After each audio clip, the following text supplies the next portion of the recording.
નમસ્કાર મિત્રો, સ્વાગત છે તમારું અમારી યુટ્યુબ ચેનલ ગુજરાત કથા એન્ડ ન્યૂઝમાં. મિત્રો, હોળી ધૂળેટીનો તહેવાર આવી રહ્યો છે અને આ હોળી ધૂળેટીના તહેવાર પહેલા જ સરકારી કર્મચારીઓ માટે મોટા ખુશખબર લઈને આવ્યું છે. હોળી ધૂળેટી પર સરકારી કર્મચારીઓને ગુડ ન્યૂઝ મળવા જઈ રહી છે. સરકાર દ્વારા આ એક મહત્વનો નિર્ણય લેવાની તૈયારીઓ પૂરજોશમાં ચાલી રહી છે. વિગતવાર માહિતી જોઈએ તો કેન્દ્ર સરકારના લાખો કર્મચારીઓ અને પેન્શનરો હોળી ધૂળેટીના તહેવારો દરમિયાન મોંઘવારી ભથ્થા ડીએ વધારાની જાહેરાતની આતુરતાથી રાહ જોતા હોય છે અને આ વખતે પણ જોઈ રહ્યા છે. તો કેન્દ્ર સરકાર તેના કર્મચારીઓને વર્ષમાં 2 વાર મોંઘવારી ભથ્થામાં વધારો આપે છે.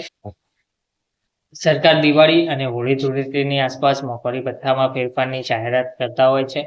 3 માર્ચે હોળીનો તહેવાર નજીક આવી રહ્યો છે. આથી કેન્દ્ર સરકારના કર્મચારીઓ અને પેન્શનરો વિચારી રહ્યા છે કે આ વર્ષે મોંઘવારી ભથ્થામાં કેટલો વધારો થઈ શકે છે. તો ઓક્ટોબર 2025માં 3% વધારા પછી કેન્દ્ર સરકારના કર્મચારીઓ અને પેન્શનરોને જુલાઈ 2025થી અમલમાં આવતા 58% મોંઘવારી ભથ્થા મળે છે.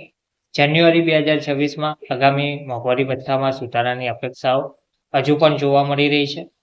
તે દરમિયાન લેબર બ્યુરોએ ડિસેમ્બર 2025 માટે ઔદ્યોગિક કામદારો માટે all India consumer price index 148.2 જાહેર કર્યો છે, જે પાછલા 12 મહિનાનો સરેરાશ 145.54 હતો. આ આંકડાઓના આધારે જાન્યુઆરી 2026 માટે સંભવિત મોંઘવારી ભથ્થામાં વધારો થવાનો અંદાજ છે. તો આ અંદાજ મુજબ કર્મચારીઓ માટે મોંઘવારી ભથ્થામાં 58થી 60% વધારો થવાની ધારણા જોવા મળી રહી છે. માર્ચની શરૂઆતમાં હોળી હોવાથી મોંઘવારી ભથ્થાની જાહેરાત અંગે ચર્ચાઓ વધુ તીવ્ર બની છે. કેટલાક કર્મચારી સંઘના નેતાઓ માને છે કે સરકાર તહેવાર પહેલા જાહેરાત કરી શકે છે. કેટલાક અહેવાલો માર્ચના પહેલા અઠવાડિયામાં કેબિનેટની મંજૂરીની શક્યતા પણ સૂચવે છે. જોકે હજુ સુધી કોઈ સત્તાવાર તારીખ જાહેર કરવામાં આવી નથી. સરકારે અગાઉ દિવાળી દરમિયાન જુલાઈ-ડિસેમ્બર જેવા મુખ્ય તહેવારોની આસપાસ ડીએમાં વધારાની જાહેરાત કરી હતી. જોકે જાન્યુઆરી-જૂન સમયગાળા માટે કોઈ નિશ્ચિત પેટર્ન નથી અને ક્યારેક હોળી પછી નિર્ણય લેવામાં પણ આવતો હોય છે.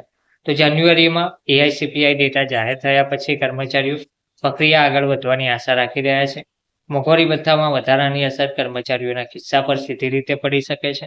ઉદાહરણ તરીકે, જો કોઈ કર્મચારીનો મૂળ પગાર 50,000 રૂપિયા છે તો 58% ડીએ પર તેમને 29,000 રૂપિયા મળે છે. આ 60%ના દરે વધીને 30,000 રૂપિયા થશે. આનો અર્થ એ છે કે કર્મચારીને દર મહિને 1,000 રૂપિયા વધુ મળશે. તેવી જ રીતે 1 લાખ રૂપિયાના મૂળ પગારવાળા કર્મચારીના ખિસ્સામાં 2,000 રૂપિયાનો લાભ મળશે. હવે જાહેરાતની રાહ ફક્ત જોવામાં આવી રહી છે. ધન્યવાદ.